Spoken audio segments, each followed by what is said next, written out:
عالم کلا گشت سر میاد گشت سر میاد. On September 11, 2001, as the towers burned in New York, all over the country, children were looking up at their parents or their teachers for guidance. College students were arguing with each other and with their professors. People went to work and hoped that the manager, the CEO, or the president of the company would have words of guidance. Everyone heard the president promising retaliation. Anthony Robbins was asleep in Hawaii when the towers were hit. That day was to be the second day of a conference on leadership that he was teaching to 2,000 participants from 40 countries, with about 100 New Yorkers, many of whom had lost family, friends, and entire businesses that morning. For a moment, Robbins considered canceling the event, but he reconsidered. When evil happens, for life to make sense, some good must come from that evil. When tragedy strikes, if life is to have meaning, some good must result from the tragedy. This film is a condensed version of the day's events, demonstrating how to create leaders in times of crisis and how to define metaframes where violence is not possible. One thing that is certain is that there will be times of pain, suffering, and crisis in everyone's life. It is my hope that this film will give you some tools to bring out the best in yourself and in others at those times. Since dawn, participants had been crying, screaming, and fighting with each other. Their reaction reflected the diversity of reactions taking place around the world. In New York, some had an immediate emotional reaction to the tragedy. Others were shocked and unresponsive. Some people were terrorized and fled the city.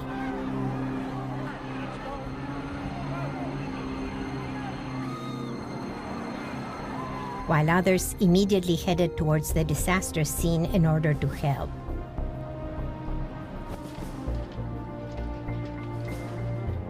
Around the world, some people reacted with anger and focused on revenge. Others demonstrated in the streets, some as a show of support for the victims, others as a dance of victory.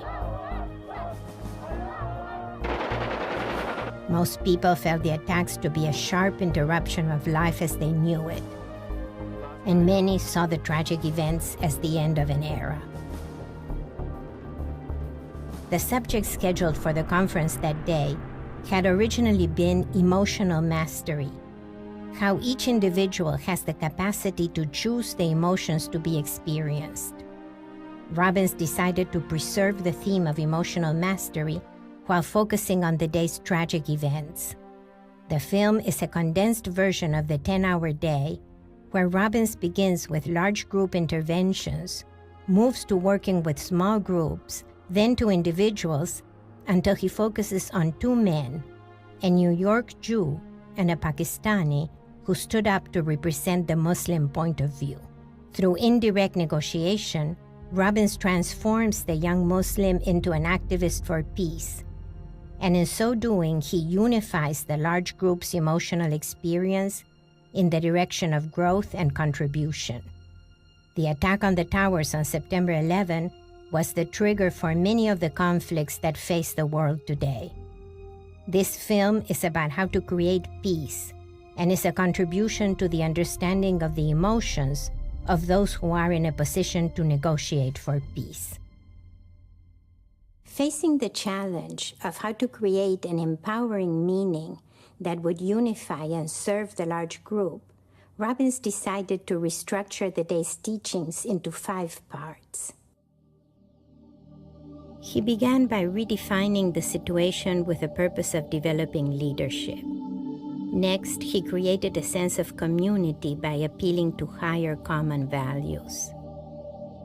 Third, the participants were invited to re-examine and analyze their initial emotional reactions to the news. And fourth, to discuss them with each other.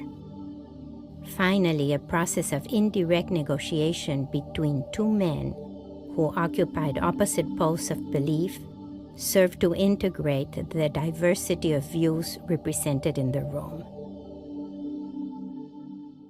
As I'm sure you know by now, early this morning, our time, there was a terrorist attack in New York and in Washington, D.C., and 4 airplanes were hijacked. The airplanes were leaving for the West Coast, and they hit to the World Trade Centers and hit both towers, and they imploded and were destroyed, and probably 10 to 20,000 people probably died in the process. And there's a great deal of horror, as you can imagine there, and people working very hard to salvage any human life that's still there in that situation. A lot of other people who witnessed the experience of horror.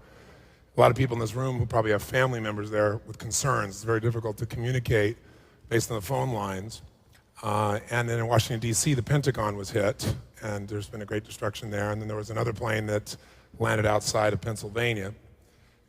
So this is emotional mastery. And so it's an opportunity for us to figure out, how do you focus on? What do you focus on? What does this mean? What do you do? And from a leadership perspective, I think the first focus has to be who needs to be served and cared for. And so the first focus is who is directly affected by this. And there are people in this room who are directly affected by this, and I think everyone here's hearts go out to you, and our love is there for you, but more than just our love, we want to do everything we can to support you personally. So the experience that's happening right now is radically different for everyone here. Radically different. Some people are saying, what are you upset about? This stuff happens in my country every day. Maybe not as dramatically, in some cases more dramatically. Some people are angry and they want to attack somebody. Some people are going to look at the Islam culture in a very ugly way when it's not a culture that's generated this, it's not a people that's generated this, it's a few individuals that have made some choices, and they're going to be in a different point of view. There's all kinds of things to focus on. There's all kinds of meanings which will create emotions. There's all kinds of actions. I think as leaders, our responsibility, 1 is focus on who we can help. 2 is to find an empowering meaning in anything life gives you. If you don't find an empowering meaning, then what you're really doing is indulging, especially if it doesn't affect you directly. Now, I'm not talking about somebody who lives in that community, because if it was your hometown and somebody came in and blew up a building, you start to look at it differently. But 6 million people died in Africa recently, and most people didn't give a shit. So my belief is simple. I believe 3 things. Number 1, in life, you got to see things as it is, but not worse than it is. And if you see it worse than it is, you're doing that to connect with yourself. You're doing that to connect with other people. You're doing that as a drama queen or king. But also, you don't want to not see it as it is. You don't want to pretend like nothing happened, because that's bullshit. This is a severe strike, and it certainly affects the psychology and the certainty and the caring and the emotions and the fears of people living in this nation and other nations too, who use this as a model of maybe where certainty or security may be. But you don't want to make it worse than it is. Second is, you got to see it better than it is, because if you don't see it better than it is, you're not a leader. Because if you don't see it better than it is with no compelling future, then what people do is just sit around. And the third thing is, when you see it better than it is, you got to do something to make it better. At some level, no matter how small it is, every small action helps to make something happen. And I was encouraged this morning as I walked around and talked with people to see so many people focused on wanting to do something rather than just sitting and crying or feeling sad. And you have the right to do that.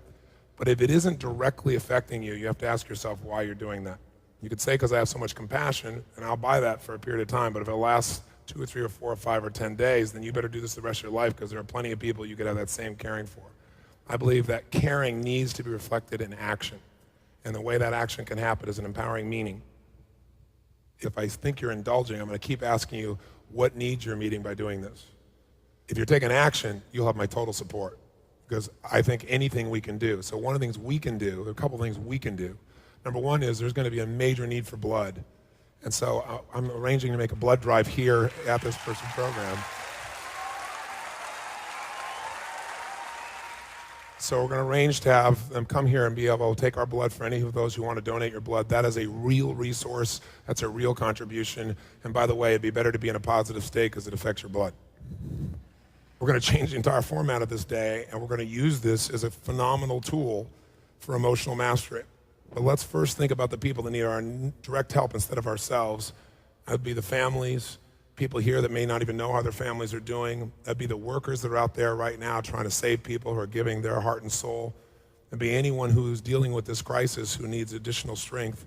Send love and send light and send prayers to them in whatever way it makes sense to you. And let's do that for a moment of silence for 1 minute. Here we go. Many people at the conference felt that the intense destruction in New York deserved an equally intense emotional response on their own part. Others felt numb and worried that their reaction wasn't intense enough. Some were secretly pleased and excited. Many had been awake and upset since 3 a.m. and now felt demoralized and emotionally exhausted. In order to restore their emotional resources, Robbins will guide the group through an intense emotional experience of gratitude, appreciation, and a possibility of a new empowering vision which all could share. It's usually after great pain that people begin to make new choices or begin to appreciate things they've begun to take for granted, like basic freedoms. This can truly serve. It's up to us whether it does or not. You must create a vision of something greater. See it as it is, then see it better than it is. Then make it the way you now see it. That's what a leader does. They create a vision for more.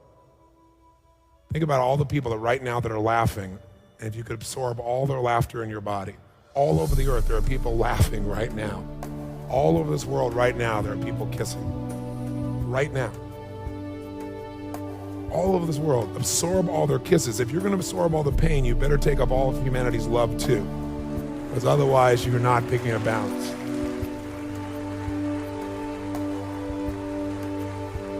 Because a real leader is here to serve, not their own needs, but the greater good, and in so doing, their needs are met as well.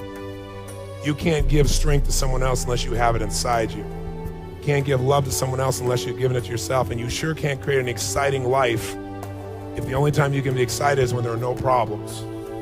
Because if you're waiting for a time when there are no problems, and there's no pain, and there's no tragedy, and there's no injustice before you celebrate, then you're never going to celebrate again as long as you live, or you're going to have to focus only on a very small part of the world. Don't be selective in your caring, don't be selective in your pain. Create gratitude now. From that place, there'll be more of you to give.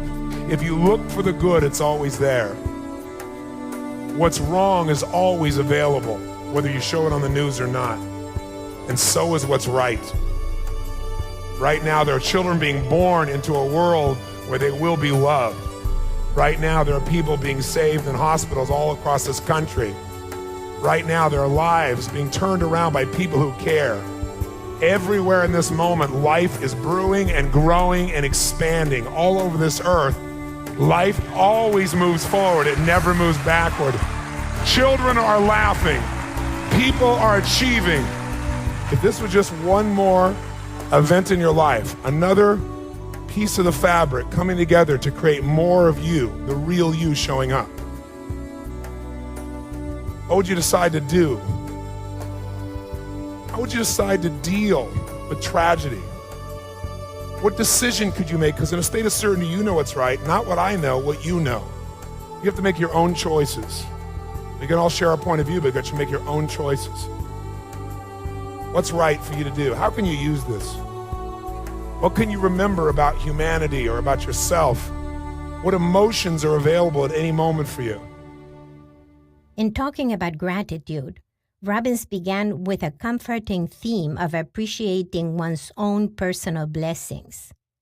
But he gradually expanded the circle of appreciation until it included the experience of humanity as a whole.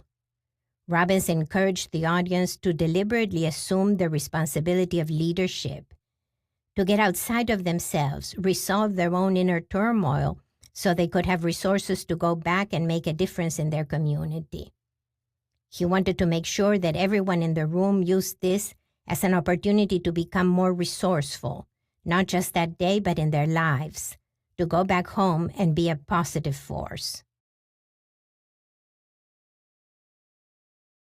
The participants were then asked to re-examine the moment in which they first learned about that morning's destruction in order to better understand the way they habitually produce meaning. What did you focus on when you first thought about this? When you first heard it? You probably had several things. You focused on one thing and then another, then another. Is that true? And then as you focused it, what meaning did you give to that? And then, what did you decide out of that? Did you decide you have to be more careful? Did you decide you just have more faith? Did you decide to put things in balance? Did you decide to be more grateful? Did you decide to give some blood? What did you decide before we talked this morning? I want to know how you processed initially, what you focused on, what meaning you gave, what you did in your head, what action you think you do. And then we're going to do a little analysis together so we can see the diversity. We're going to have you be in groups of 7 people so you really get a different sets of perspectives. Here, Robbins explains some frameworks for how people produce meaning, starting from the fact that a stimulus, such as that morning's news, prompts one to ask questions. All emotions are based on a triad of 3 areas of experience working together: physiology, focus, and language patterns. This triad is represented by the triangle that Robbins is now drawing on the board. Whatever stimulates it, somebody's request, somebody's demand, somebody's interest, television, whatever. What will control your focus, though, day to day, even with that stimulus, is questions. So if when this happened, the question you asked yourself was, and your focus is like, oh my God, who did this? Then we know what's going to happen. You're going to move towards anger. If your question was, how could man do this to man? What's humanity coming to? Then you've gone to a different place. If you went to a question like, God, I wonder how these families are dealing with that, you're going to come up with a different set of emotions. If your question was, how can I really serve in this area? How can I help? You're going to go to a different place. Your questions control your focus, and your focus will control your feelings because it will move you towards a meaning. It'll move you in a direction. Day to day, moment to moment, it's your questions. What controls your focus throughout your life is your values. So if you value, for example, security as your highest value, I know this event is unnerving for you, right? If you value, let's say, making a difference, some part of you actually has maybe a sense of excitement about this because you know that these are the kinds of moments, these are defining moments in which you can truly make a difference in the world. Day to day, people don't pay attention. People pay attention when there's pain. People want help when there's pain. So it all depends on what you value.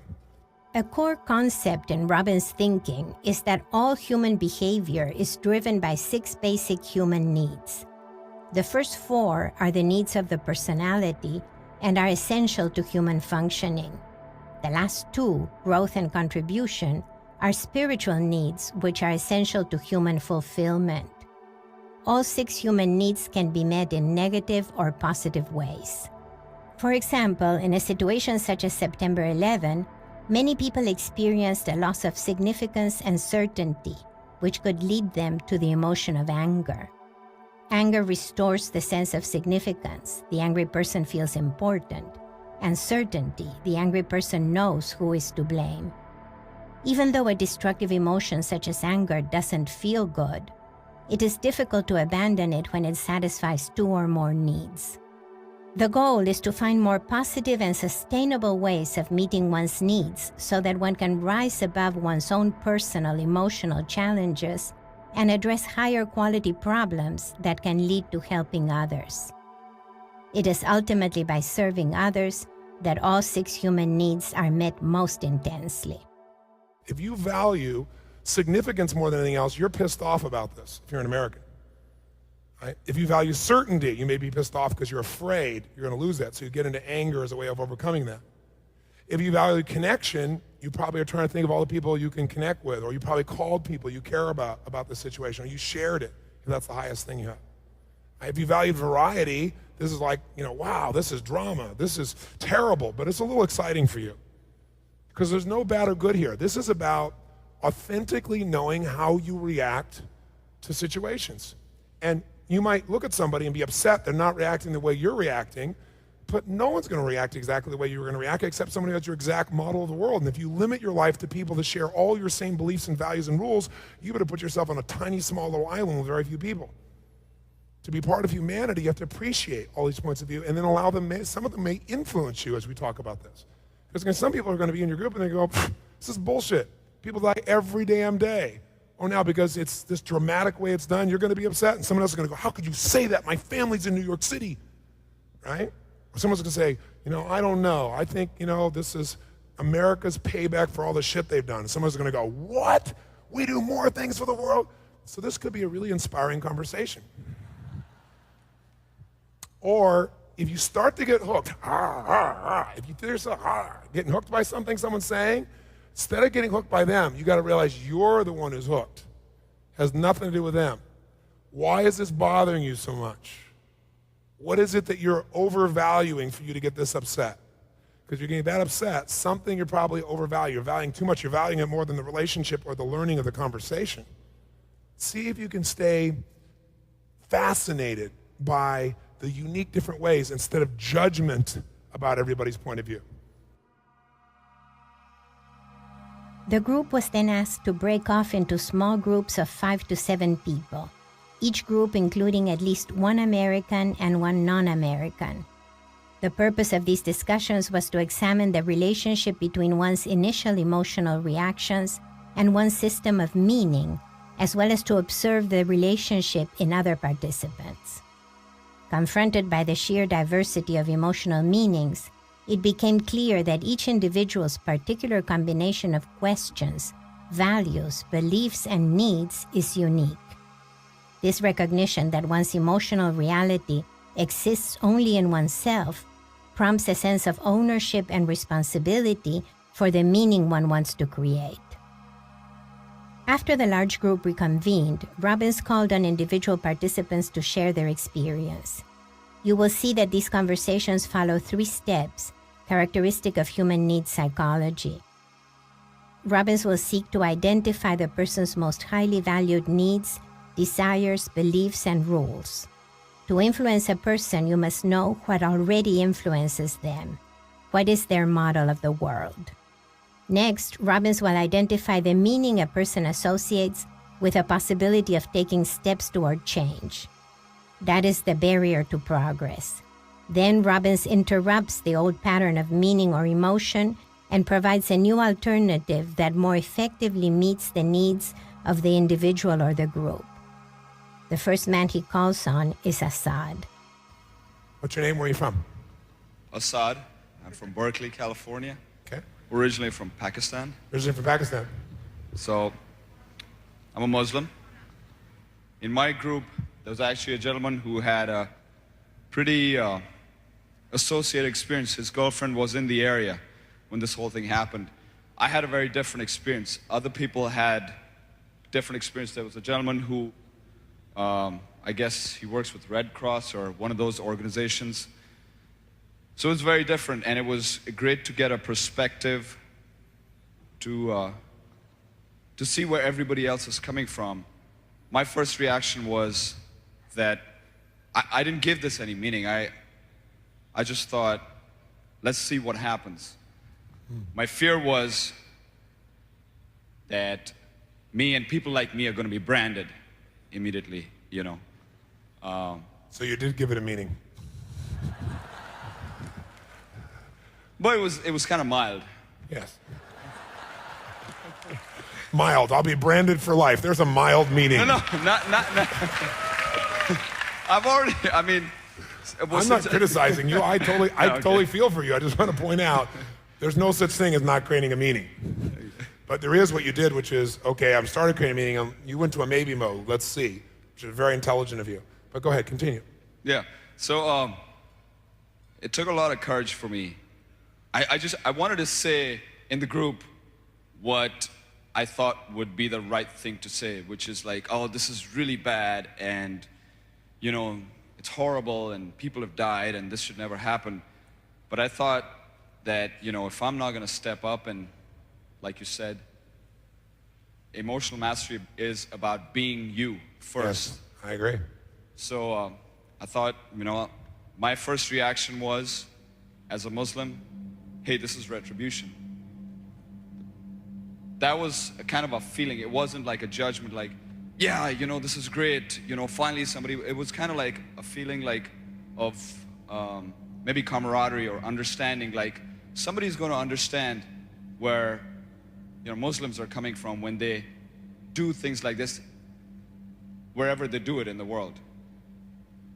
And then the second thing was, for me, it was, I wish I could be there so that, whatever. Maybe I could just hold somebody's hand, or maybe I could just, sit by somebody, or whatever level of contribution that I could give. I wish I could do that. When you said that people would understand where Muslims are coming from, help us understand. Because I don't know if people will. I don't know if people will look at that and say, okay, now I know the pain they've been through and that's what's driving them. Why don't you give us your perspective? Okay, it was during the Gulf War. It was about nothing except money, oil. That's all it was about. It wasn't about Saddam Hussein. It wasn't about any of that. It was about oil. That's what it was about. And in the American newspapers, I don't think anybody ever remembers reading how many people, innocent people, died in Iraq. They had this thing, oh, we've got smart bombs, and we've got smart this, and we've got smart that. But the only people that died, most of the people that died, were civilians, children, women, old men. And a lot of people that actually went to fight, they were civilians in soldiers' clothes. And so how that relates to you for this bombing is, because do you see the diverse reactions within him? Because he wants to be there to hold somebody's hand, but he also understands why it happens, which means he has conflicting triads within himself in terms of the experience here. How many see this? Let me see your hands. Now what he has is the courage to express what he really feels in an environment that wouldn't be very popular, which I acknowledge immensely. Explain to us though how that relates in terms of this bombing for you then. You see the injustice happen there, so it's like what comes around goes around kind of thing, or karma, or what's the relationship for you that first reaction you had? First reaction was simply that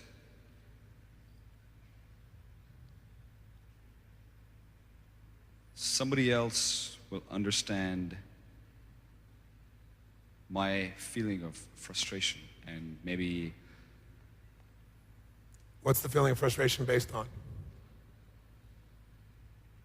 Because I doubt seriously if many people understand that frustration because of this. I think what they'll probably do is want to retaliate just the way you fear. I doubt seriously if that event will cause people to understand. Absolutely, I agree with that. I think that's why there's so much violence all over the world has been perpetrated. In the Middle East, in Bosnia and all these places, is because what people do is they take the pain they have and they decide the way to get rid of it is to give it back to somebody else. Exactly. That's exactly what I mean. That people, the whole Israel-Palestine issue, it's all about Muslims feel, hey, listen, you came into my home, took, my home, and you kicked me out, and you raped my wife and my daughter and everything, and then you give back like a little bathroom to me, and I'm supposed to celebrate, and when I'm not celebrating, you come and kick my ass. So that's what Muslims feel. On the other hand, the people who are doing all these things, they feel, hey, listen, we're powerful, we'll do whatever it takes to protect our interests. There's no right, there's no wrong. I don't feel there's a lot of the violence is being perpetrated, like I said, during the Gulf War. It was economics, it's politics.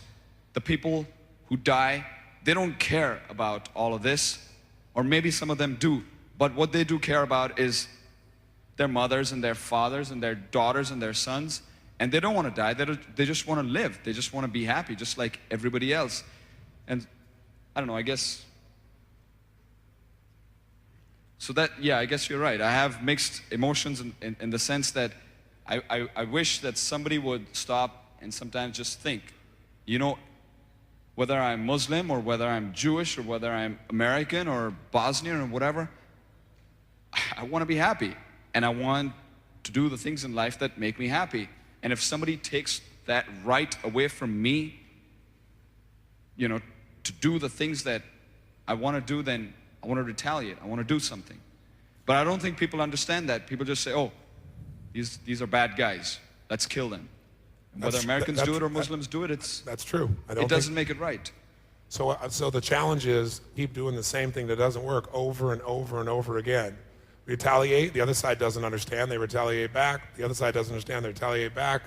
And so we have all this violence. And the violence is because of one thing. Because when people are hurt, one way to get out of pain is get angry. Because when you get angry, you get certain and you feel significant.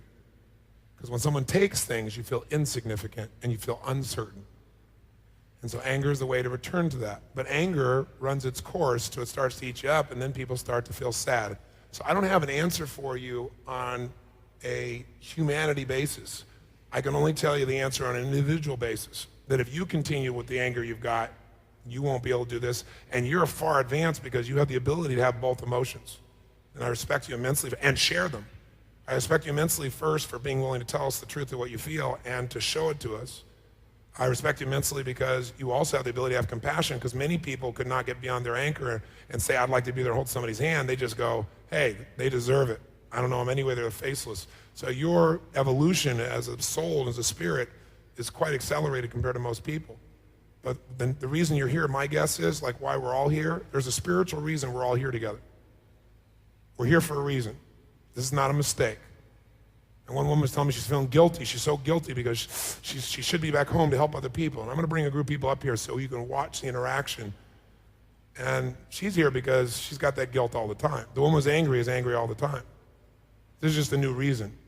These are patterns. All this event is an opportunity for you to run the triads you already run with more intensity. So he gets to run the triads he's had of frustration for some time. She gets to run her anger. Somebody else runs their guilt. Somebody else runs their sadness. It's a magnifier, a massive magnifier, but people go where they live. And if you want to change the world, you got to change yourself, and then your friends, and you got to go back and do what nobody else will do. I have not had your experience.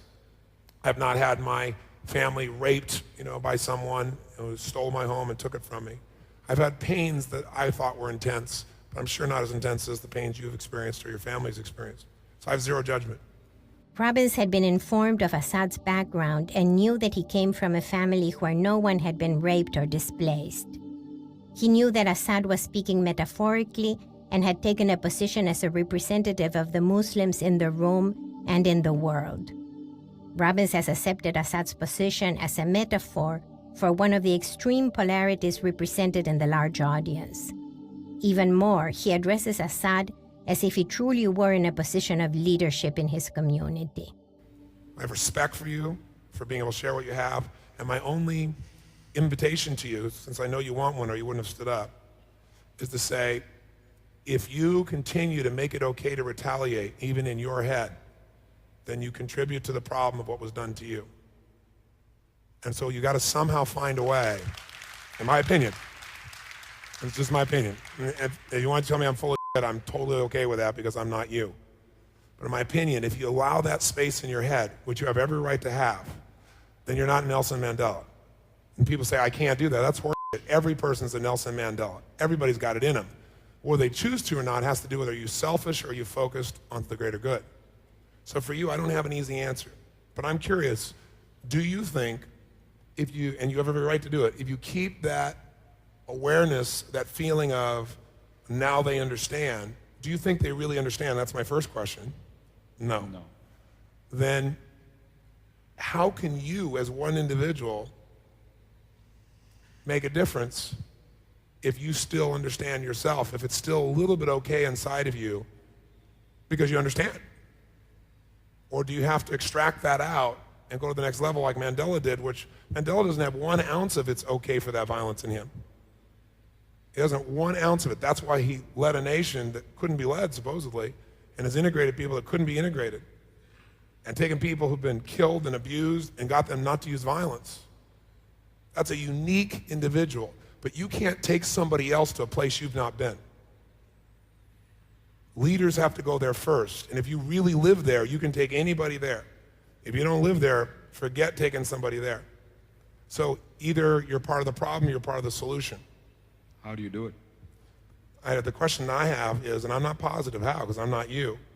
The question would be, could I get myself to a place where I realize that I'm actually killing my own brethren if I make it okay for them to, even though they're justified, to feel enough justification to induce violence on others, because then what I do is I am part of reinforcing the cycle that has destroyed my community in the first place. We see Assad experiencing a significant change as he perceives that the beliefs that serve as the basis for his wish for retribution are unrealistic. Retaliation doesn't lead to the understanding he desires, but only to further blind retaliation as well as further pain for the people he cares for. So the question becomes, having rapidly changed his intellectual belief, how does he now extinguish his emotional pattern that condones violence? This will develop into the primary question Assad will need to ask himself later in the day. Robbins has decided that Assad will be a primary focus of intervention, not only because he is interested in changing Assad as an individual, but because by changing Assad, he will influence everyone in the room in the direction of leadership. Now Robbins will examine the belief in violence that Assad will have to discard. He will present Assad with an elevated view of himself, even equating him with Nelson Mandela, and so will influence him to live up to that expectation. What would happen if violence disappeared with all these young people? What would they do? Violence is a way for you to immediately have a mission in life, a purpose that's greater than yourself. It's heady. It gives you certainty to get in violence. It gives you significance. It's got variety, man. You never know what's going to happen next. Bomb's going off. What's going to happen? What's going to go? It makes you feel alive. It gives you a sense of contribution to something larger. You feel a connection with the people that you're involved with this in. I guarantee you the people who are on that mission probably met all 6 of their needs in that mission.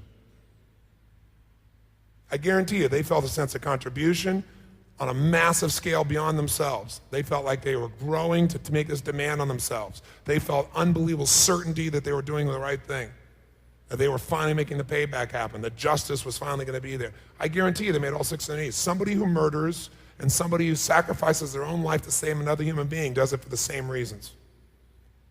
Same needs, just different beliefs about how to make it happen. So those needs that were taken from people are not being taken from you now because you're in this room.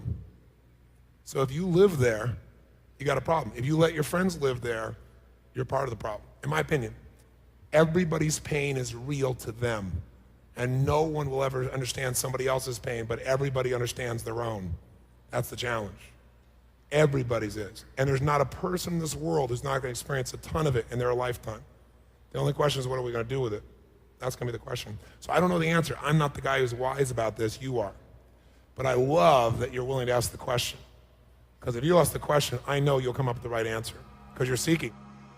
This young woman is exhausted and drained after hours of crying. She had been in love with a man who died in 1999. About a year later, she had reluctantly fallen in love with another man. She was afraid of an intense involvement because of her grief over the first man's death. She came to the conference after telling her fiancé that she was not ready to marry him. During the first day of the conference, she changed her mind and left a message for him saying she would commit and she would marry him. Both she and her fiancé worked at the World Trade Center. My office was on the 101st floor of the Trade Center, and he and his brother owned the firm that were on the 101st, 2nd, 3rd, 4th, and 5th floor.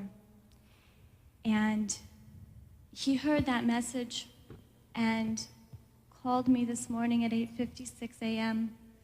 from the 101st floor to tell me that there was smoke in the room and an airplane had crashed into the building and he was about ready to lose his life, and that he wanted me to know that he did love me and that he's sorry that we had to go through everything that we had to go through in order to know that we had to live in the moment and stop living in the past and mourning. I guess I'm just wanting to stand up here to remind everyone that it's important to let your emotions flow. Don't bottle them up, but no matter what happens, not to get stuck like I did living in the past with that ball and chain so that you can't commit 100% to the present.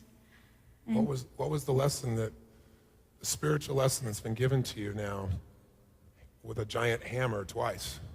You're a pretty powerful woman to handle this. I think first we should acknowledge it for everyone else. You've got to live in the present and you've got to play full out, which is something that I've never really done. Yes. And I've always kind of stood on the sidelines and utilize.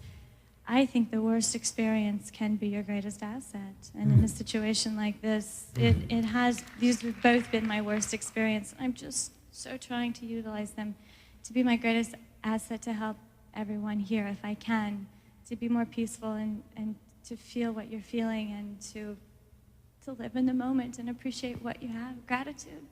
Yes, that's wonderful. Maybe the additional one that I might offer you that you've already thought of, but I'll just voice it, Yeah, I thought of it, I'm sure.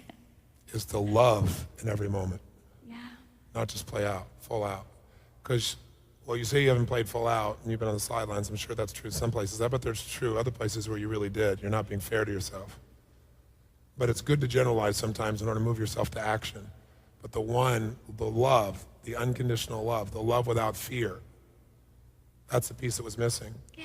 And what a beautiful gift you have. Is the most painful gifts, if you can do what you've done, which I have to tell you, I cannot respect the person more than I do you right now, Thank you. or send more love to you. My heart goes to you. I need that. And you're giving a gift to everybody here. Because if you can find an empowering meaning in this and be such a beautiful soul and leader and get the lesson that makes you live more now and love more now, and if you can know what a gift you had to have shared a love many people never will share with this man and have you both know it, my bet is that if you knew it was going to end this way in advance, but I don't know, I'm going to ask you, if you knew you'd only have the brief time, but you'd really know you could have this kind of love, or you could have never connected with this man, which would you have chosen? There's no doubt I would have done it in a heartbeat. Yeah, Absolutely. that's wonderful. Give her a huge hand. Thank you. God bless. Robin's hypothetical question, whether she would go through all of this again for the sake of love, gives her the opportunity to choose her current circumstances, including the pain. This choice strengthens her identity as someone who is determined to love and contribute under any circumstances. There's a spiritual lesson in all your pain. When you get the lesson, you get to let go of the pain. It's up to you to find that lesson. It's there for everybody. And it usually seems invisible to you because you're not looking for it. You're just staring at the pain and wondering why you got the pain instead of saying, what is it in my awareness, my thoughts, my beliefs that's creating this pain? Because there is a level beyond this. The solution I look for in anyone's pain, and anybody when I walked around the room here, is I'm looking for what I call the global solution. The global solution is that every one of us has something we value more than our pain. And when you think about it, and you believe your pain is taking away that thing you value more than your pain, you'll drop your pain and you'll move. You'll do something. We will see that the words of this Iraqi doctor will impact the ultimate outcome of the conference. My name is Dr. Bashar. I live in London. I'm originally from Iraq. I'm an Arab. I'm a Muslim.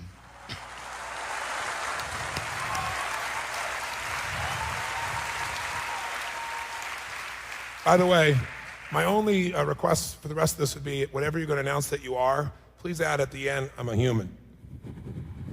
Because I think that's the one thing that we all are in this room.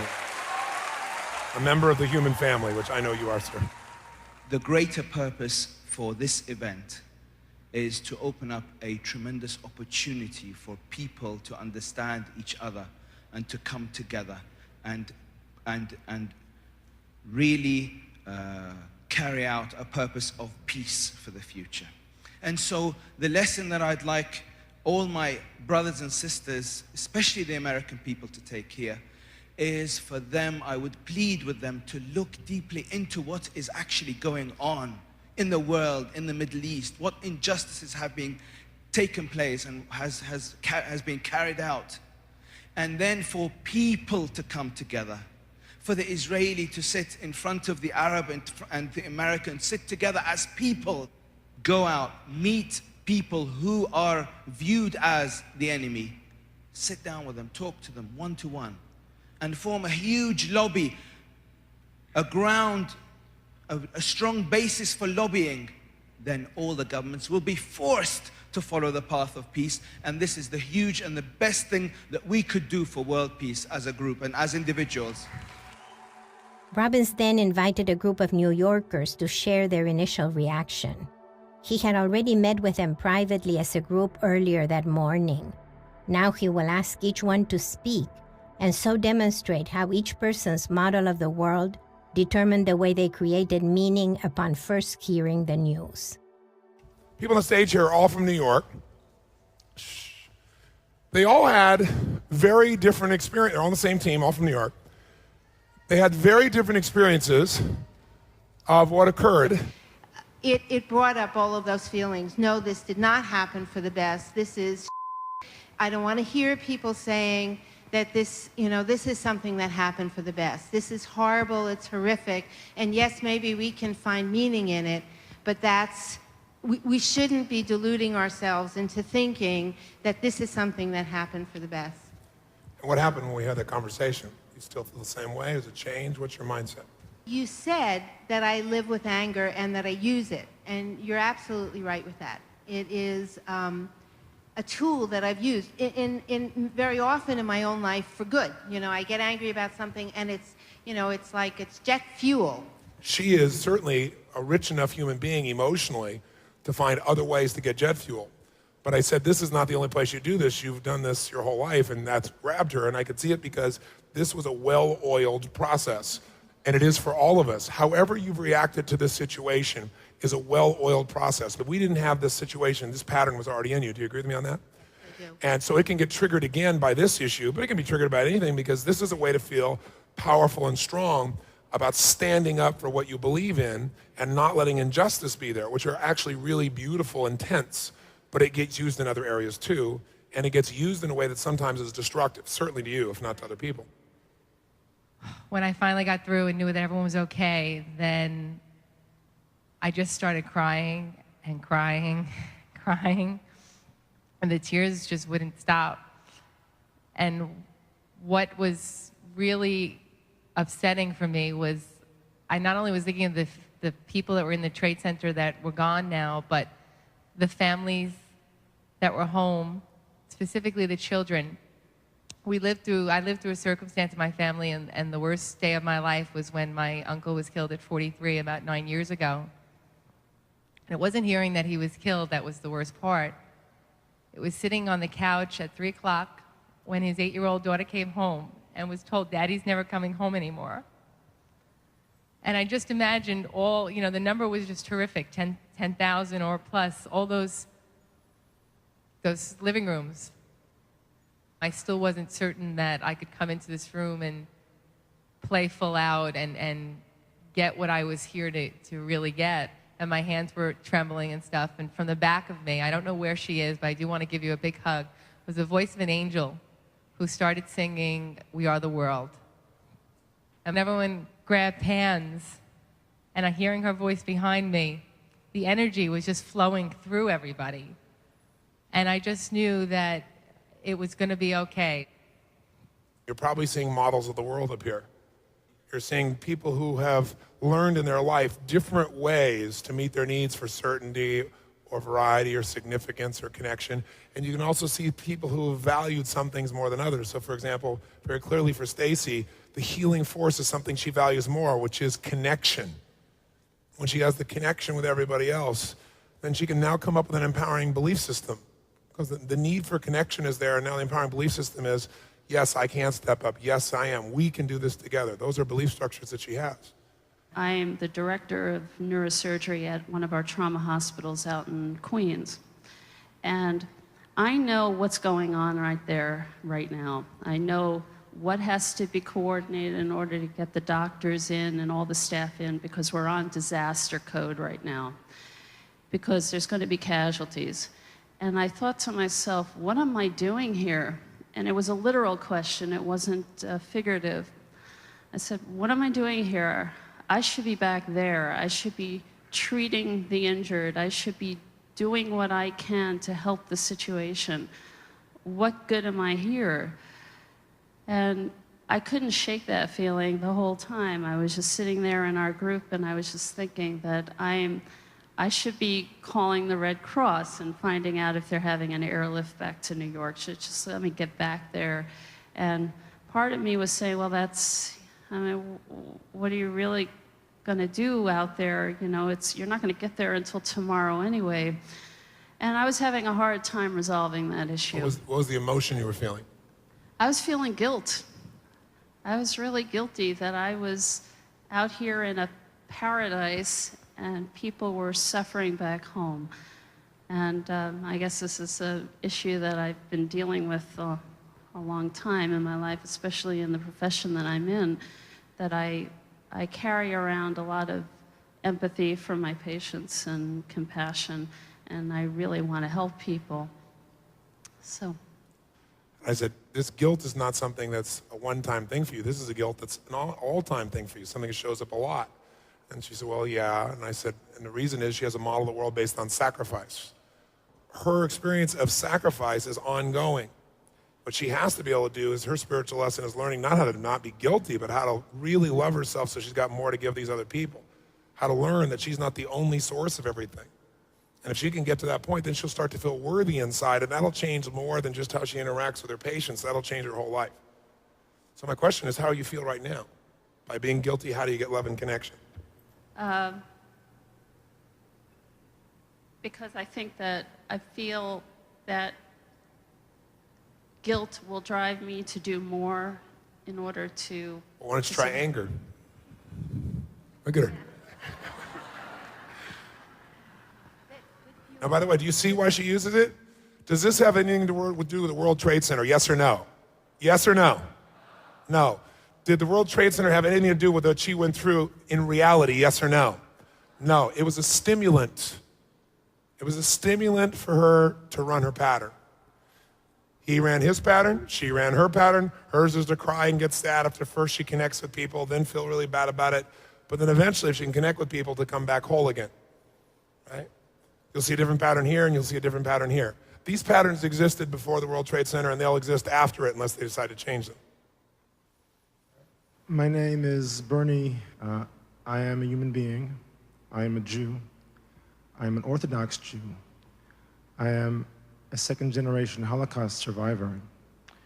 I am a property owner in Israel, in Jerusalem. I have close friends and family who live in Judea and Samaria, otherwise referred to as the West Bank.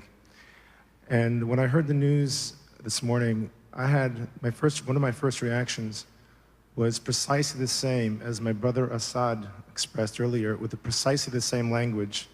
Now they'll understand. And I probably had the same physiology, probably the same language, the same focus. Although I don't work in the World Trade Center, frequently take the E train into the Chambers Street, which goes under the World Trade Center, that massive shopping mall and train, which at exactly 10 to 9, just last week, I was running for a meeting, running late, and the probability of being in that event was certainly higher. Listening to Assad and listening to the others, it suddenly occurred to me, it brings together people who took the same event, and we gave it totally opposite meanings. One of the thoughts I had was that this same event that I am interpreting as this horrible destruction, there are people in the world today, right this moment, who are celebrating at their success of pulling off an amazing logistical nightmare. And Doctor, I forgot his name, I would like to invite you and take out the opportunity we have of being here together at Life Mastery to sit down with you and share with you certainly my perspective and my beliefs and my belief structures, because I can probably have to admit that I was raised to hate Arabs. I mean, in my growing up, but I can tell you that neither I nor anybody I know who is more directly affected was ever raised with the concept that of goal of being a suicide bomber. And I want to draw a distinction, and again, I invite you, obviously, because I know that you will see this from a different perspective, would like to invite you to have a dialogue, although it may not affect the rest of the world, but if we can discuss this as human beings in this context, then it demonstrates that there is hope for greater hotheads to even change their perspective. Yeah. Very nice. So interestingly enough, he would likely have been in the World Trade Center, and he's here. He didn't know why he was here. He could have made a decision so much more easily and gone locally and not had to go through all that stress, but something guided him to be here, just like everybody else. So it's your opportunity to figure out why you're here. Let's consider Robbins' options at this point.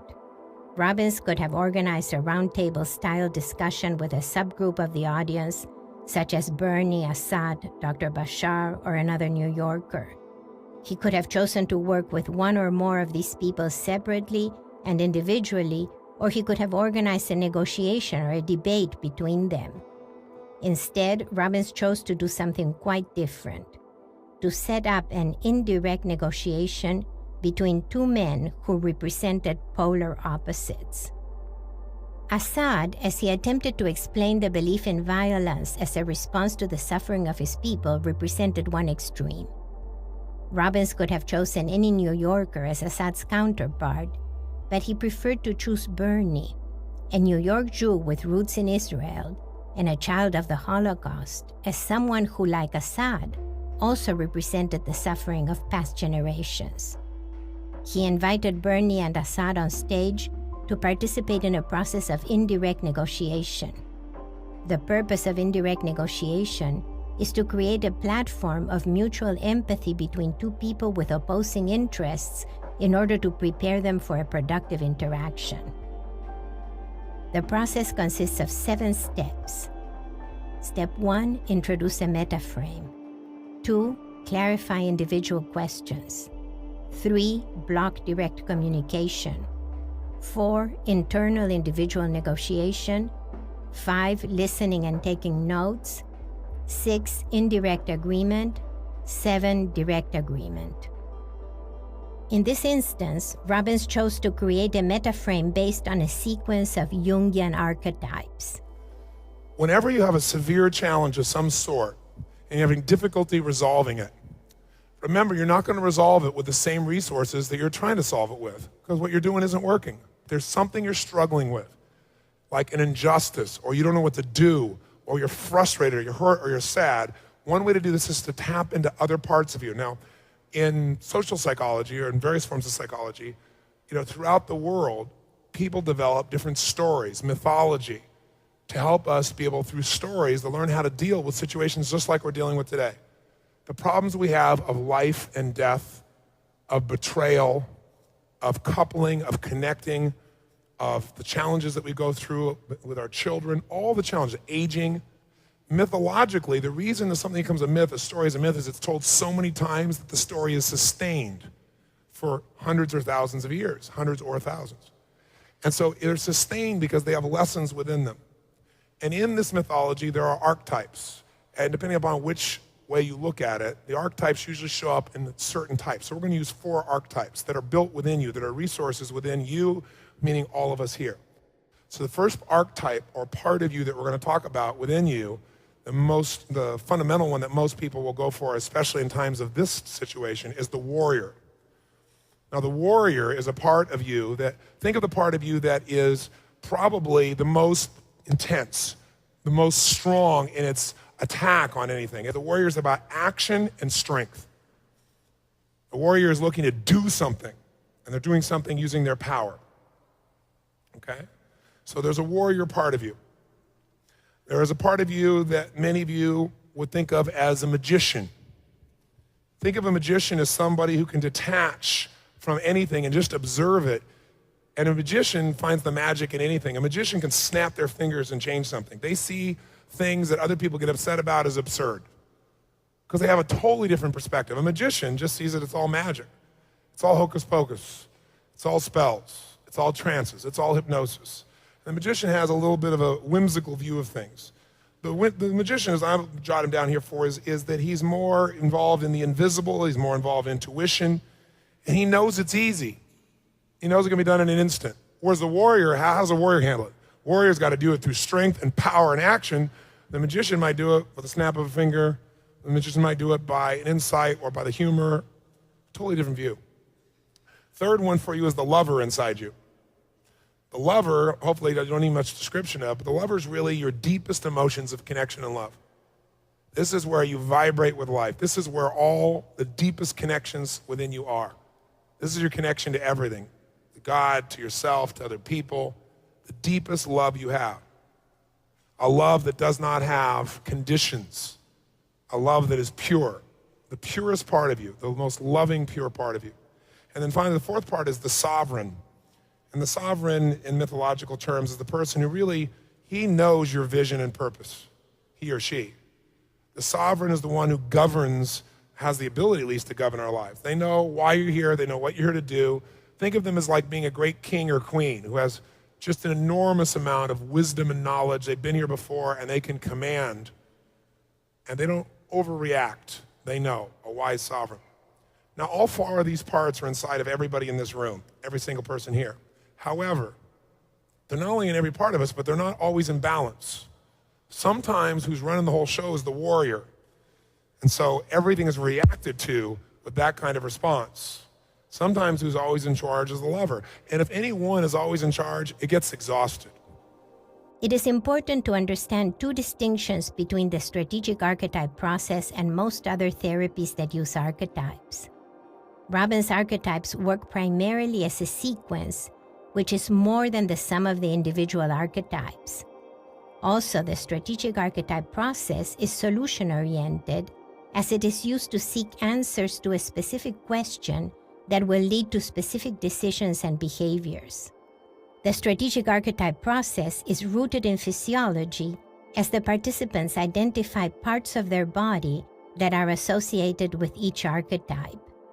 The strategy of indirect negotiation harnesses the force of emotion, turning it into a strength that will bring about unity. Indirect negotiation operates on two levels, internally and interpersonally. Internally, the process begins with a second step of clarifying individual questions. The force that would have been directed towards an opponent is thereby directed inwards towards the clarification of one's own values and emotional states. In other words, the negotiation must begin on the inside before it can be directed outwards. Each man will redefine his problem as a primary question to be answered within his own self during the internal negotiation. And let's turn your chairs facing each other. So what's the question that you want to resolve? Red microphone. There are so many things flooding, but I guess the primary question that I want to ask Assad is... No, it's the question I want you to ask yourself. This question I'm asking myself. Yes. Because here's what happens. As long as he wants to get Assad's answer, there's going to be some vested elements no matter how pure this man is, and he's a very pure man. All you're going to do is you're going to capture as fast as you can. He's going to say, my lover, or we'll start out with my warrior probably. My warrior says, that's the phrase you're going to say in the answer to the question, and you're going to write down what he says. It'll be hard because if he's doing it well, he'll go fast. You're going to have to write as fast as you can, and hopefully you can read your writing afterwards. I'm getting you to this because I can't. I got symbols. Okay, so what's the question first? What's the thing you're struggling with that you'd like to resolve? That if you could resolve it, it creates pain for you, or anger for you, or frustration for you, or it's overwhelming for you, and you want to resolve it. The question I want to answer myself in the context of today is this. Anything you want, but I'd like to see it relating in the context. The question that I struggle with all the time is, what is the answer to the situation? Okay, what is the answer to what situation specifically? The escalating cycle of violence on both sides. How do we find a peaceful resolution that does not involve that allows both of us to live in our homelands? Great. How do we find a peaceful solution that allows both of us to live in our homelands? Okay, that's a question that he can begin to pursue an answer in. Okay. Now that's a large question because it involves things he can't necessarily what? Control. So now you brought up a great question, and you can pursue the answer to that question within yourself first, and then you can pursue it later on with Assad, right, on your own. But what I now want you to do is convert that question as to why it's important to you. What's the real question behind that question? There's a real question relating to you behind that question. So what do you got to solve in you? What is it you need to resolve? Resolving what my true feelings are. I mean, when I said, I sort of regret what I said earlier about, I was raised in hate, because I'm not sure it was raised, but I'm trying to resolve, what is it exactly that I feel, because I also, when I look at it as a group of people, okay, is resolving the group of, the label we give to Arabs versus an individual, okay? Right. And I think it was similar to what Assad expressed, the conflict of, I don't wish any individual harm. You have all kinds of things that are going on now simultaneously. So let's just come down to one thing. What do I need to do? I'll give you a question if I may for simplicity's sake. What do I need to believe, understand, or do now to take the situation and use it to make me a better person and somehow serve others that I care about as well? And make the sounds of your warrior. Ooh. Do it again. Oh. Do it again. Oh. Great. And then just say, my warrior says, and you say whatever pops in your mind, and don't filter it mentally, and keep that energy. Keep feeling that energy. And I like to have you stand, because I think you'd be standing in a warrior state. Stand in that state. And just tell you, my warrior says, my warrior says, my warrior says. Go. My warrior says, wait, but no, my warrior, I'm not doing. Stay with your warrior. Watch what he's doing. He's coming up here. Get the hell out of here. Come in here to your warrior. Make the sound again. Make the sound again. Again. Stay here. What does your warrior say? That's the way to make yourself better today, now, in a way that'll make you better and long-term serve both Arabs and Israelis. Warrior says what? My warrior says, let's sit down. Stay there. Yeah, I can't. It's my warrior is overpowered, I guess, by. I can't come with any positive side of the warrior, if you're asking. He can't come to a positive side of his warrior. I can't. If you're asking for a positive, how I will use that. That's right. I'm asking the warrior, not the dead warrior who's going to die because all he does is fight like stupid ass. A warrior who has a purpose beyond fighting, a warrior who's really trying to serve a higher good, not an that was conditioned from youth, not someone who lives in pain, a real warrior, not a thug who calls himself a warrior so he can feel better about himself. A thug is out just to create violence because they felt violence themselves at one time or someone they cared about. That's a thug. A warrior has a higher purpose. In talking to Bernie, Robbins is talking to Assad.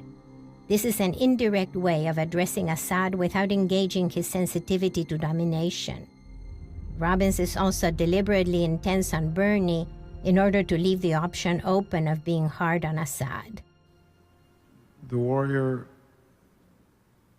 to sit down with the other warrior and from a position of from strength as warriors to talk, to actually do the planning side of what a warrior does. To change our focus, we must become someone we are not. At this moment, Robbins has positioned both Assad and Bernie to become another. The archetypes are imaginary entities that are used to bring out an alternative identity in each man. The process of internal negotiation begins for Bernie as he struggles to find his warrior. Assad's attention is intensely focused on Bernie as he must take notes of everything that Bernie says and so incorporates Bernie into himself. Is recognize how this experience can make you a better person, how you can share this with others, take the message to the world and make the message global. That's right. The warrior says, tell Tony to distribute the videotapes, the live video feed from these events, to make that message global.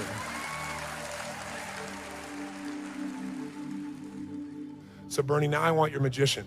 Where's your magician? Okay, good. All right, have your hands up there. Okay, the magician. And I'll hold this for you, okay, because I want you to stay with it. Make the magician sounds. Puff. Make the magician at his best. Puff. That's it. Now keep on hanging on the magician now. Remember, the magician comes to a place of the humor of it. The magician sees the simplicity. The magician is not caught up like the warrior even slightly. The magician has a completely different perspective on this. The magician knows how to snap their fingers and create a change instead of having to fight forever to make it happen. The magician has magic available, and the magician is kind of playful. I'll turn you this way so outside so you can see him too. Up here it's hard to hear. Go ahead. The magician says, just, hey, why don't we just, play volleyball?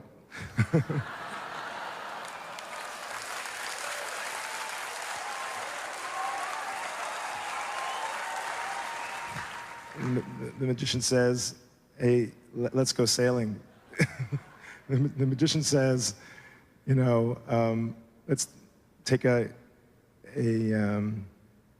clean map with nothing but latitude and longitude, with just the water, and let's just, you know, create the map the way we lay out this room. The magician says, wouldn't it be nice if, and what if we could, and perhaps we can. By the way, these phrases the magician's offering interrupt the entire pattern and create something possible. The magician says, it's, you know, let's just have fun. That's great. The magician says we can be happy. The magician says we don't even need land to be happy. The magician says, you know, just be happy. The magician says there's plenty of room on the planet. Magician says to me. Magician says to me,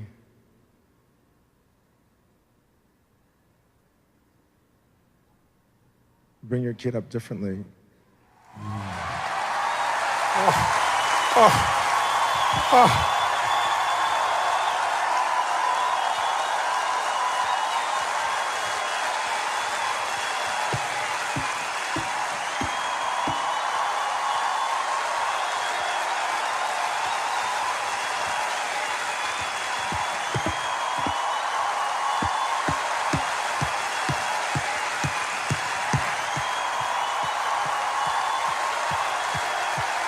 Robbins is moved to tears when Bernie's magician tells him to raise his child without the sense of us versus them. Bernie's child, by the way, is still a month from being born. Bernie's commitment in relation to his unborn child is a commitment of the highest level and shows that he is taking full responsibility for the meanings he creates. He does so without even needing the discussion he wanted with Assad. His conviction comes from within, and he doesn't need to get it from anyone else. How's that for an answer?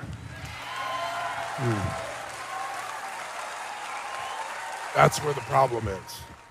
And that's where the answer is. That's it. The magician is so wise. All right. Give us your lover. Where's your lover? The question for the lover is, what do I, Bernie, need to do today to take this event and make it the most powerful transformation in my whole life? Have me become better today because of this than I've ever been, and as a result, long-term serve all of humanity. My lover says, can't we all just get along? Very good. That's good. My lover says. You see the state change here? My lover says. My lover says, you know, love is more important than war. My lover says, Bernie, go home and give your wife a hug. My lover says, Bernie. My lover says, Bernie, Dove, a Hebrew name. My lover says, Bernie. My lover says, Bernie. Bernie, hug your friends, hug your family. My mother says, tell your mother again that you love her.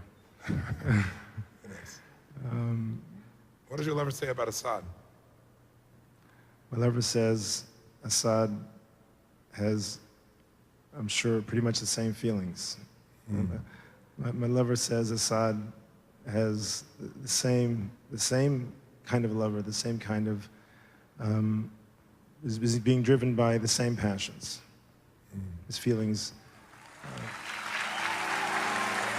As the lover, Bernie quickly moves to the deepest level of loving and feeling loved. He refers to himself by his Hebrew name, Dov, which carries strong family affection. And he slips at one point from saying, my lover says, to my mother says. At the point at which Bernie is contemplating his love for his mother, Robbins asks Bernie to say something about Assad. In the midst of feeling so loving and loved, Bernie answers that he sees Assad as having the same lover, the same passion, as being fully equivalent. When Bernie identifies with the extreme imaginary entity of his lover, he realizes that Assad must experience the same emotional processes. Where's your sovereign? There we go. Make the sounds of your sovereign the king, the wise king, who knows what you're made for, who knows the road ahead. I understand. Good. Tell us, the king says to Bernie. The sovereign says, speak only after great thought. The sovereign says, choose your emotions with care. The sovereign says, choose your expressions. As the sovereign, Bernie recognizes that not only we can choose our words and our thoughts, but also our emotions. What's the question, Assad, that you want to resolve within yourself, or the conflict that you want to resolve within yourself? You said you came here with enormous frustration. I guess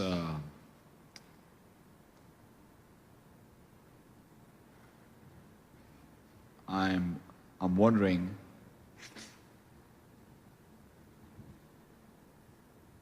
what is it that I feel that they're taking from me? Okay. That is making my life less. Okay. So what if we made the question, what is it that I've been focusing on that makes me believe someone is making me less? And what could I do today to no longer ever feel less again? Because that would resolve it then. Yes. Okay, does that work for you? Yes. Okay, great. I want you to stand up. And what I want you to do is, let's start with your warrior. Where's your warrior? From that place. Make the sounds of your warrior. Do it again. Do it again. Now, from your warrior, tell me the answer to this question. What is it that you believe they have been taking from you that makes you feel less? And what can you do today so that you no longer have to live in reaction and can become free forever? The warrior says, let's fight together. Who is he speaking of? The warrior says, who's to fight together? All of us, everyone. The warrior says, let's fight together in order to what? In order to do something new, to feel something new, to experience something different. And the warrior says we should fight together for what? For freedom. Of whom? Of our captured hearts and minds.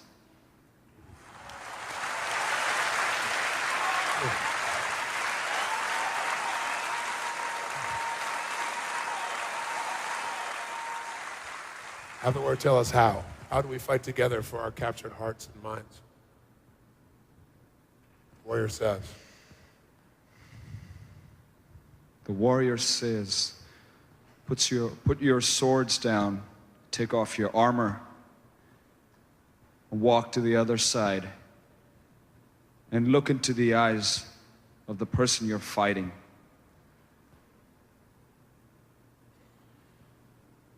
And then give him a hug.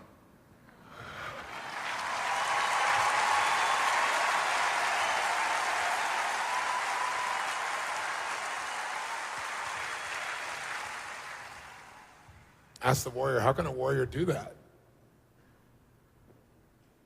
Ask the warrior, how can a warrior do that when they know so much pain has been induced? So much hurt. How can one walk to this side, look in the eyes, and hug? The warrior knows. Ask the warrior. The warrior says, Show your cuts and bruises to your enemy and tell them to give you a Band-Aid. Assad's answers as the warrior are greatly accelerated by Bernie's process that Assad has assimilated in a profound way. The fighting has become communal.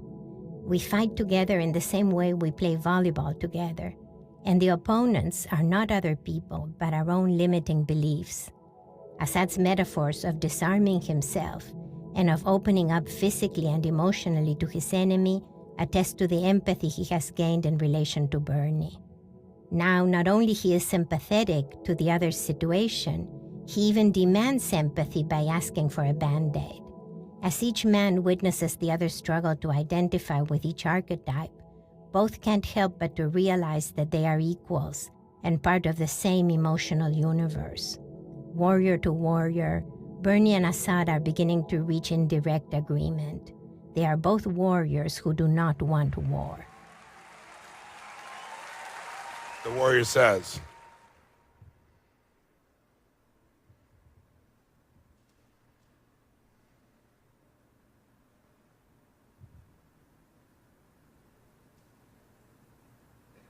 The warrior says, stop fighting and start healing.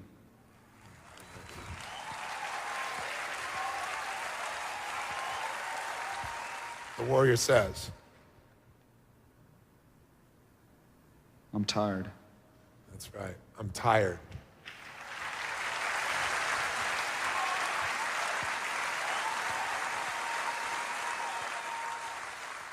The warrior says,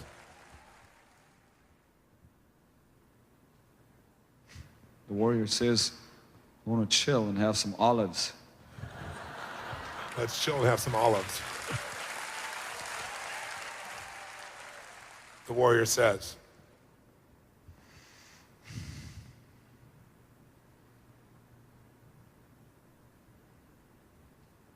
Warrior says, let's go climb some mountains and let's go cut some trees and let's go raft some rivers and swim some oceans. yes, those are things warriors are made to do, but they don't have much time for when all they do is fight. Warriors are people of action, people of courage. All those things are active use of the warrior in a courageous way that causes the warrior to face fear and to triumph. The purpose of the warrior is to find within you a greater level of inner strength, not to fight with others. This warrior clearly knows that. This is a mature warrior, not a dumb kid. A mature warrior understands that. The purpose of a warrior is to break through fear, which is the whole reason for war is fear. A true warrior breaks through fear. They do it by training themselves in other ways other than war. The warrior says, Assad. The warrior says, Assad, your demon is tired, so you can chill. Your demon's tired, so let's chill. The warrior says, Assad.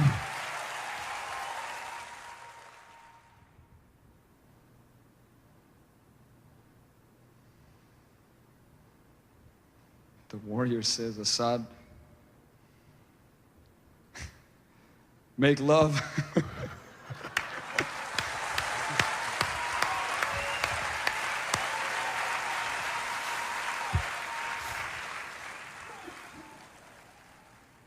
Ask your warrior what he values most now, because he's matured, obviously.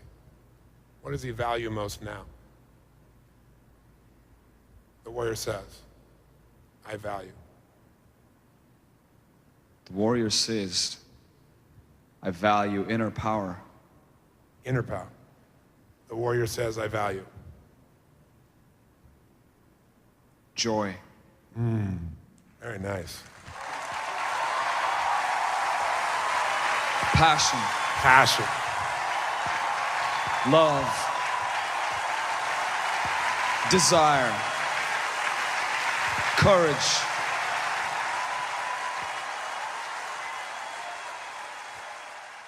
Let's go to your magician. Okay? And make the sounds of your magician.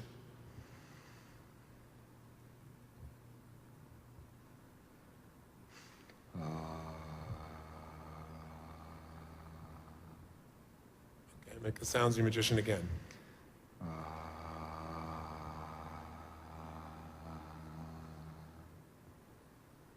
And we ask your magician, what is it that I've been focusing on so much that it makes me feel like they're taking it from me and therefore I'm less?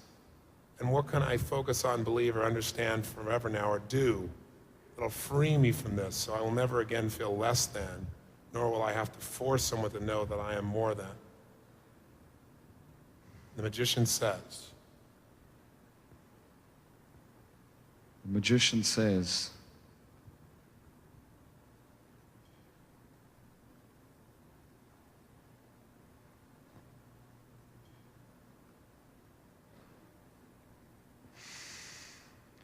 Remember the magician? See it in the blink of an eye. The magician is that part that sees the humor in it. The magician is a little impish, fun. The magician can make a change in a second that someone else has to fight for. magician says, you're not having fun.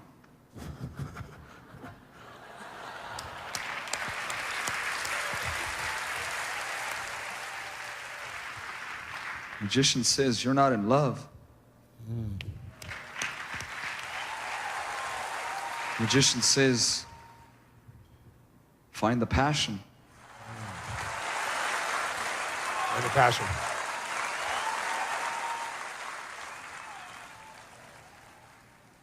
Magician says,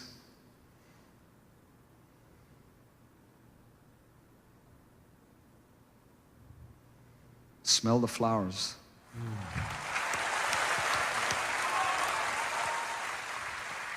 Eat some olives.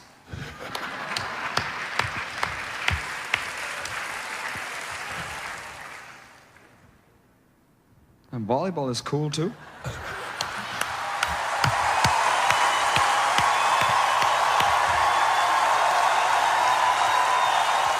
Volleyball is cool too.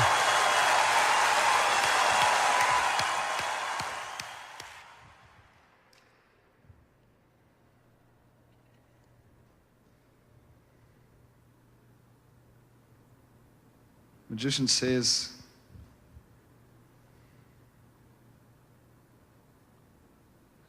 go plant some flowers, fall in love, make love, and go eat some olives.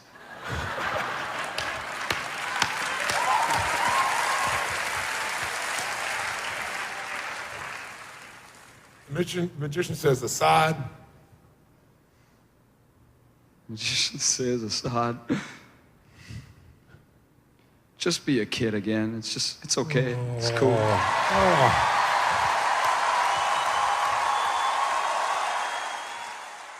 Let's go to your lover.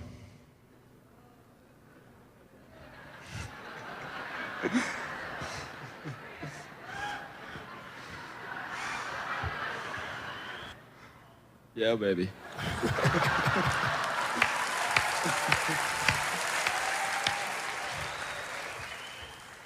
The lover says, it's about time. The lover says,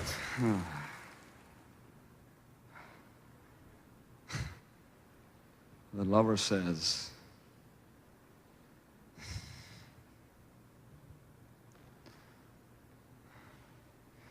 it's okay to fight. Just fight with love. Very nice, very nice. What does the lover mean? The lover means whenever you're out there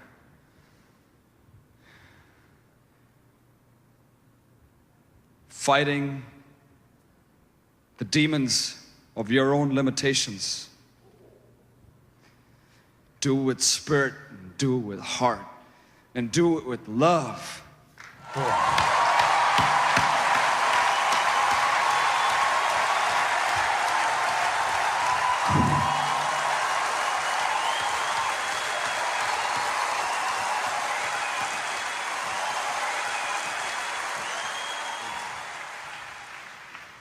The lover says. The lover says, eat some olives.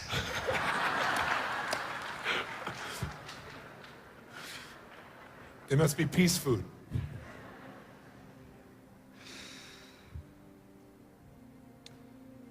The lover says. The lover says, listen to the ocean.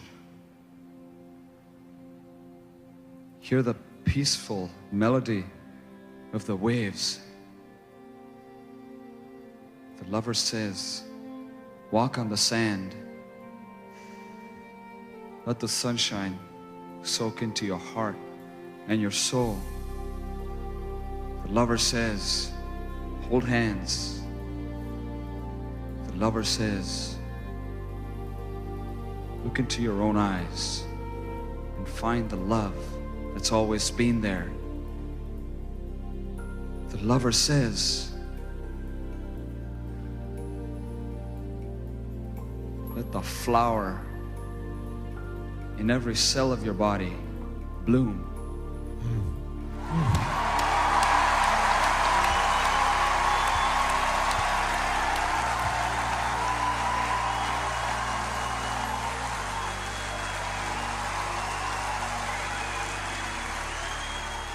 Lover says, volleyball is good.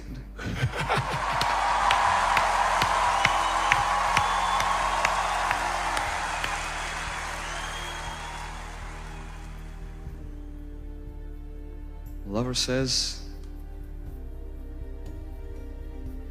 let's play, and then Let's play what? let's play and then make love. The lover says, Assad. Lover says, Assad.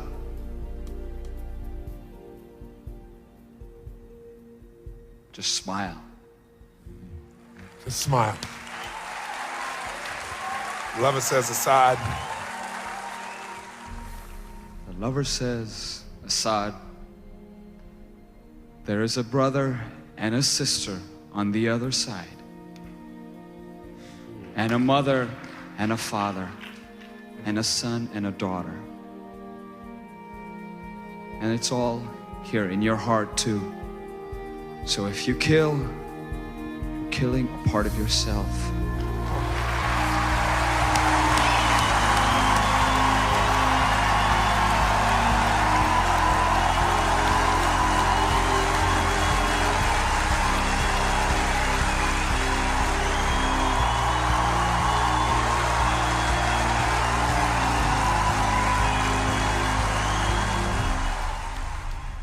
Where is your sovereign?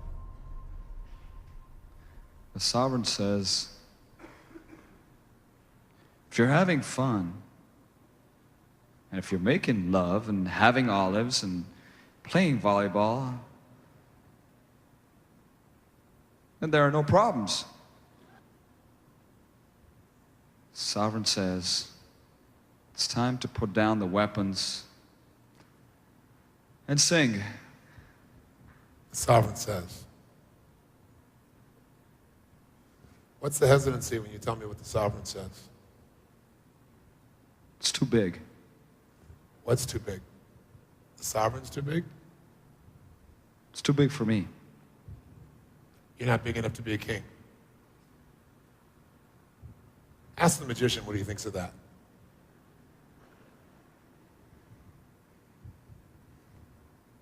The magician's laughing.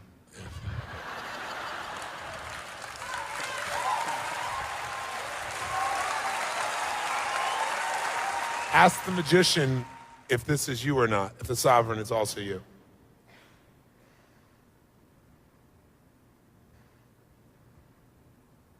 It is if I have the courage. Ask your lover if you have the courage. Yeah, baby.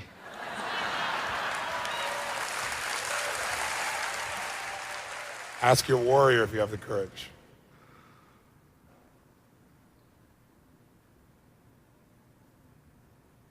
It's time for a new kind of courage. Oh. It's time for a new kind of courage.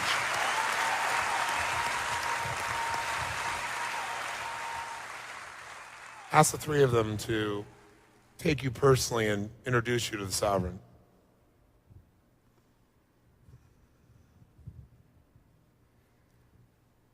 Because there is something you may not have considered, that the sovereign is really God in you, as you, guiding you, is you.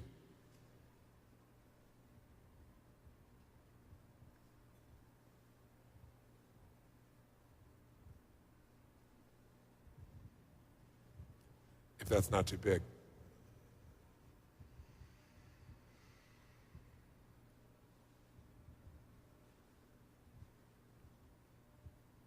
What's the magician saying right now while he's watching all this?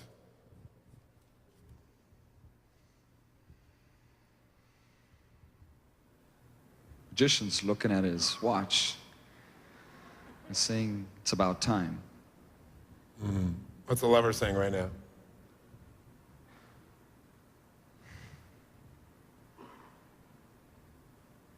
He's saying, the sooner you do it, the sooner we'll fall in love.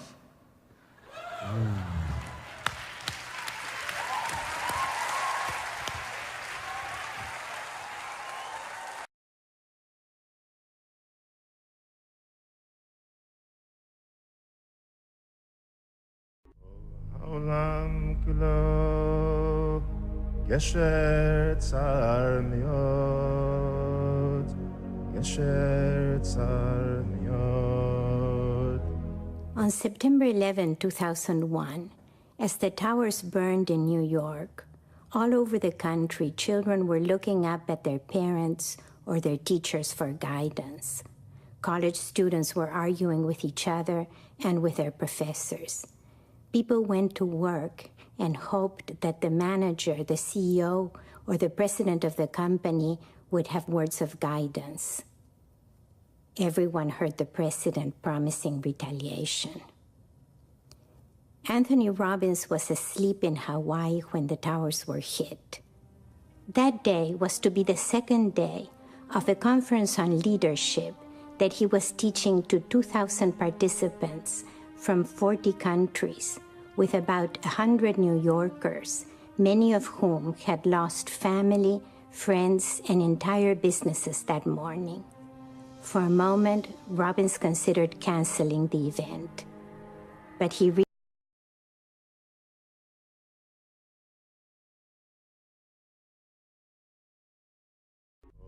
העולם כולו גשר צר מאוד, גשר צר מאוד. On September 11, 2001, as the towers burned in New York, all over the country, children were looking up at their parents or their teachers for guidance. College students were arguing with each other and with their professors. People went to work and hoped that the manager, the CEO, or the president of the company would have words of guidance. Everyone heard the president promising retaliation. Anthony Robbins was asleep in Hawaii when the towers were hit. That day was to be the second day. In New York, some had an immediate emotional reaction to the tragedy. Others were shocked, and as each of these two men worked through the emotional archetypes in the presence of each other, they developed a powerful natural empathy for each other. They recognized that they both had the same love and the same pain. Since Robbins blocked direct conversation between the two from taking place, an indirect conversation arose between the men as they worked on answering their individual questions. Far from merely taking turns and undergoing separate processes, the two men functioned as a unit, building rapport, initiating new meanings for each other, and accelerating each other's understanding, warrior to warrior, magician to magician, lover to lover, and sovereign to sovereign. By the time they first addressed each other directly in conversation outside of the conference room, they had already merged their emotional resources in a profound way. Bernie and Assad started the day offering to represent the suffering and the frustration of their respective communities. By the end of the day, through the process of indirect negotiation, they not only reached direct agreement, they became actual leaders. Bernie and Assad have started an organization for the mutual understanding between Jews and Muslims. The organization, entitled Passion and Action for Peace, has now associates all over the world dedicated to the pursuit of peace. Assad has written a book titled My Jihad, a Muslim man's journey from hate to love. And yesterday we had a meeting, yesterday morning. It was just a kick-ass meeting. And basically what we decided was that we have to take this message one person at a time across the world. And you know what?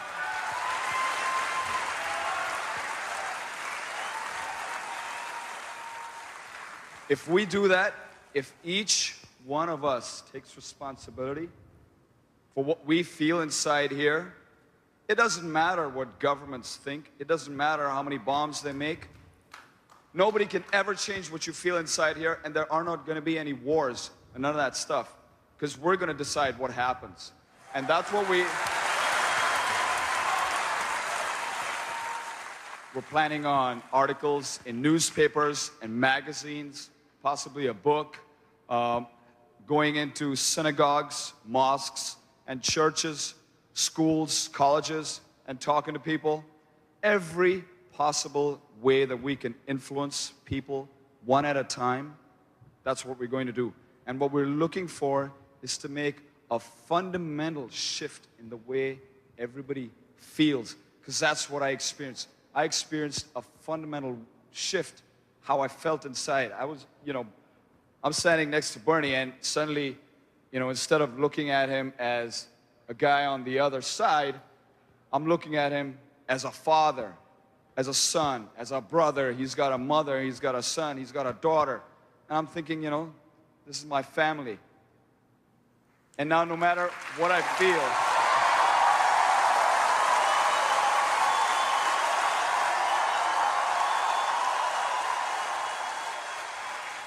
now, no matter what I feel, even if I feel anger at him, even if I feel frustration at him, I mean, we all do, at our parents, our brothers, sisters.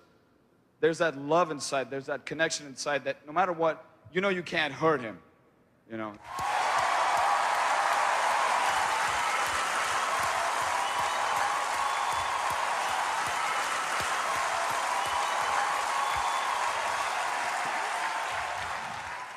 So that's the outcome.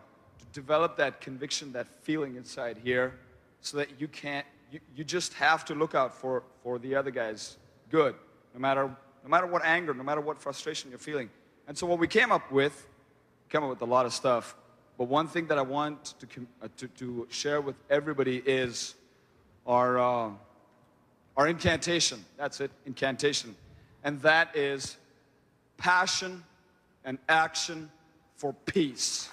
Ooh, that's bad. Passion and action for peace.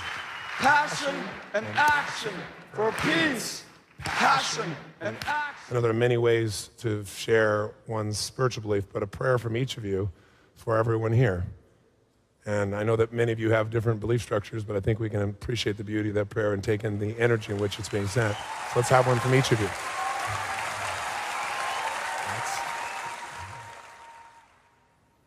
Do you want me to do it in Arabic? Yes, please. Okay.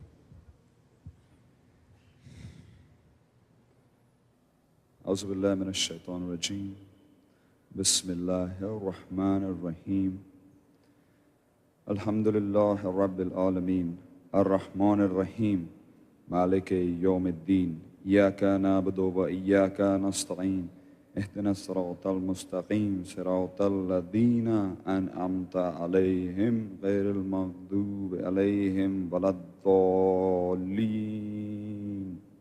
الله أكبر.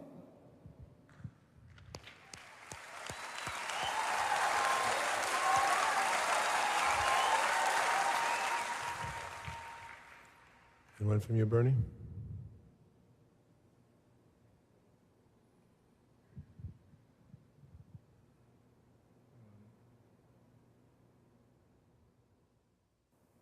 Oh. העולם כולו גשר צר מאוד, גשר צר מאוד, גשר צר מאוד, כל העולם כולו, the entire world is nothing but a very narrow bridge. It's a very narrow bridge. והעיקר,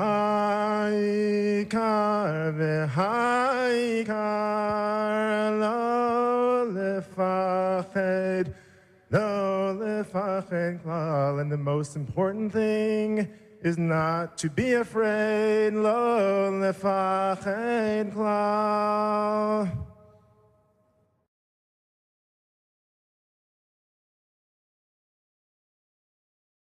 Tell me something. When you first stood up that day, and then you stood up and said, frankly, I feel this in my heart. I feel for you, but at the same time, I feel this is retribution. I'm sure you could feel the response in the room was pretty intense. I was ready to ready for anything. That's good because anything could happen in that moment. When you said that, what did you feel? Why did you say it? And what did that transform within you? What did that session do within you? What did it create for you? I remember thinking that morning, I gotta keep quiet. I'm not gonna say anything. But it was the day before that you had talked about, if you cannot be true to yourself, forget everything else. Right. Everything starts from there. I thought to myself, two things went in my head. I thought to myself, okay, I'll be true to myself, but I'll keep quiet. But keeping quiet, that would not be me. I'm not the kind of person who keeps quiet. When I believe in something, I don't. I remember asking you, and you were saying, but now I think people understand. And I said to you, I don't know if they'll understand. Help us understand.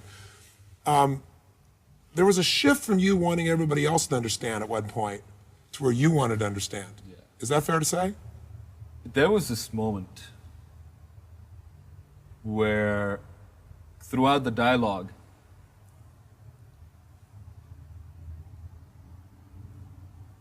I think it was that maybe I was getting in touch with a deeper part of myself. Right.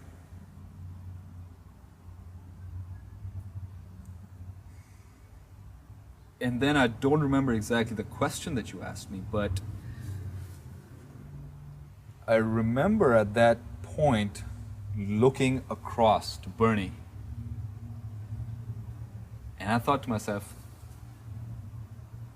this has nothing to do with Bernie. Right. This has nothing to do with him. This is about me. And I said, this is the moment of truth, man. How is your life different today from that day? And what's really changed within you? How would you describe Assad prior to that day when you stood up and faced your own jihad within yourself, and how you look at life and who you are today? How would you describe the difference? Because it's been 2 years now. It has, yes.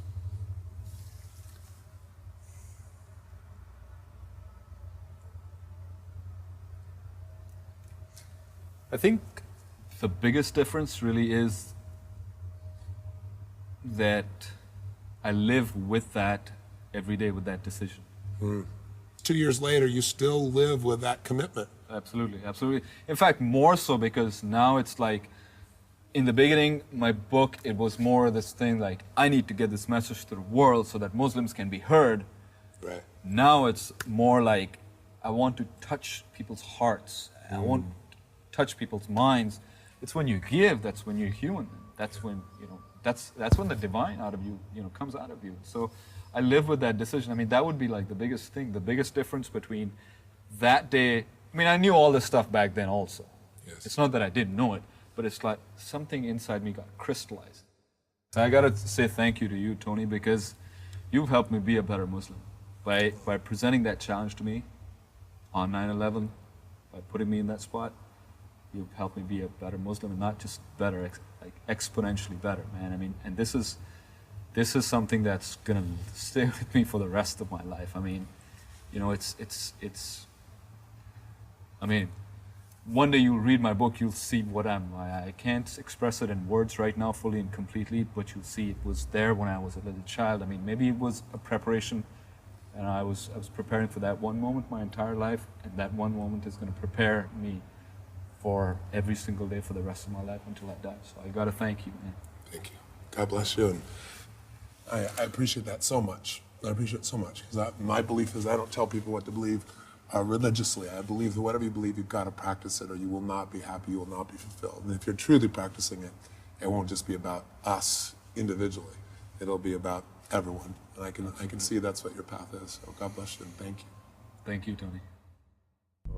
העולם כולו גשר צר מאוד, גשר צר מאוד, גשר צר מאוד. כל העולם כולו, the entire world, is a very narrow bridge, is a very narrow bridge. והעיקר,